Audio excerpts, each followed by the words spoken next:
Muito bem, concluindo a parte do capítulo 2, verso 13, 14 e 15. Essa é a parte B, você assiste a parte A, onde nós comentamos até o verso de número 13, não é? Aguardando a bem-aventurada esperança. Qual é a bem-aventurada esperança do cristão? É o aparecimento da glória do grande Deus e nosso Senhor Jesus Cristo. Aqui alguns lê o grego que Paulo está tratando Jesus Cristo de o grande Deus, o que não teria nenhuma dificuldade nisso, porque o cristão crê na divindade de Jesus. No entanto, esse E da glória do grande Deus e nosso Senhor Jesus Cristo sugere a manifestação da glória de Deus através de Jesus Cristo, nosso Senhor. Às vezes Jesus é chamado de Salvador, outras vezes Senhor, pelo apóstolo, né? E aqui há aparecimento da glória do grande Deus. Que grande Deus é esse, né? O Pai de nosso Senhor e Salvador Jesus Cristo.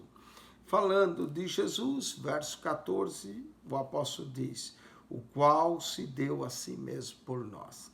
A morte de Cristo foi uma morte vicária, foi uma morte em nosso lugar. Jesus não merecia, e essa é a graça de Deus, e nem nós merecíamos tal sacrifício, mas Jesus nos amou a ponto de se dar a si mesmo por nós, para nos remir de toda iniquidade. Toda iniquidade. Cristo, quando pagou o preço, ele remiu-nos de toda iniquidade e purificar para si um povo seu especial. O povo de Deus, a igreja, é um povo especial, zeloso de boas obras.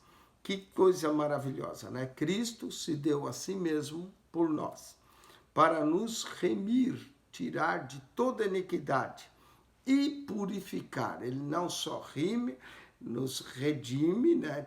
Reme os nossos pecados e purifica para si um povo seu. O povo de Deus, é um povo seu, um povo especial, zeloso, devemos ser zeloso e de boas obras. Note que a salvação, nós somos chamados para praticar boas obras. Não é as boas obras que nos salva, é a fé em Jesus que traz a salvação, porém, devemos praticar boas obras. As pessoas devem nos olhar, como no capítulo 2, olha as recomendações de Paulo aos idosos, às mulheres idosas, que elas sejam sóbrias, que elas ensinem a mais nova, sejam moderadas, aos jovens moderação.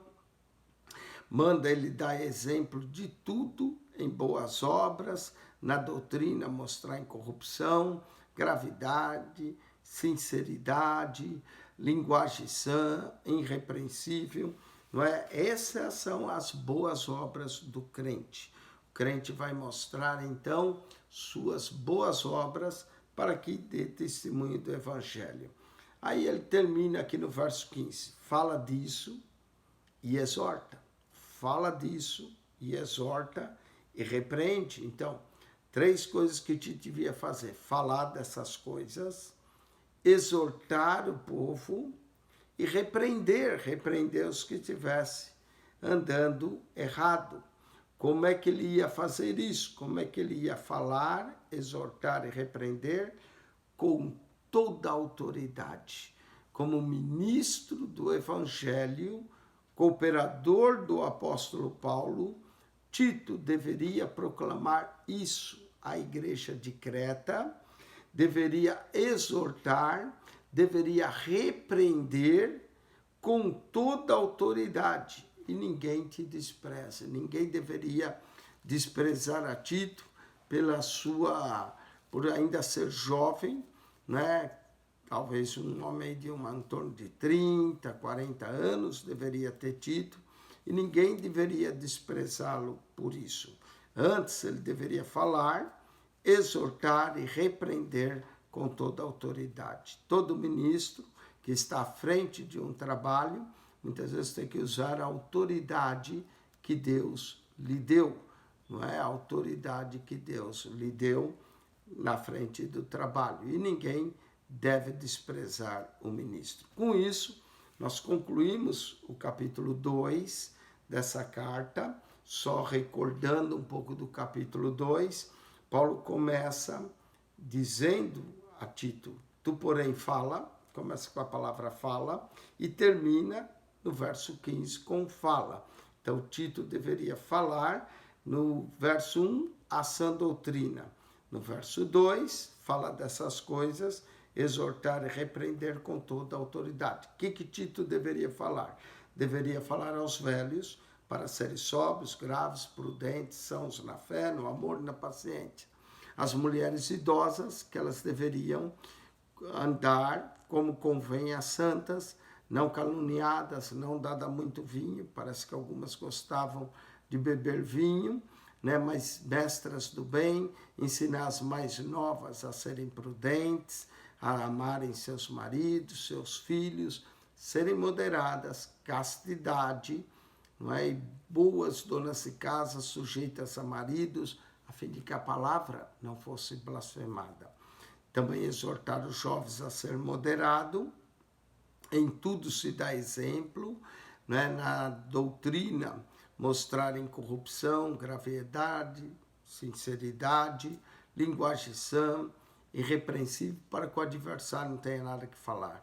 Exorta também os servos a se sujeitarem aos seus senhores, né? E aí ele menciona a graça de Deus. A graça de Deus se é manifestada trazendo salvação a todos os homens. Que graça maravilhosa! Ensinando, né, e renunciando toda impiedade e concupiscência mundana, vivendo nesse presente século, vivendo nesse momento de forma sóbria, justa e piamente. Aguardando, o que nós aguardamos? A bem-aventurada esperança. O crente tem uma esperança, a esperança do aparecimento, da manifestação da glória do grande Deus, nosso Senhor Jesus, o qual se deu a si por nós, para nos remir de toda iniquidade, purificar para si um povo seu, especial, zeloso de boas obras. Fala disso, exorta, repreende com toda a autoridade, ninguém te despreze. Que carta maravilhosa! Todo pastor deveria ler, estudar, praticar isso, juntamente com a igreja, porque a carta foi dirigida a Tito, mas era também para ser lida na igreja de Creta. Que Deus te abençoe grandemente, quem esteve convosco, mais uma vez, pastor Eugênio Piacentini. Ajude a divulgar os nossos vídeos, publique no seu Facebook, mande para os seus amigos pelo WhatsApp e que ele possa ser de bênção para você grandemente. Que a graça de nosso Senhor Jesus, o amor de Deus, nosso Pai, e a comunhão do Espírito Santo seja com todos vós, em Cristo Jesus. Amém e amém.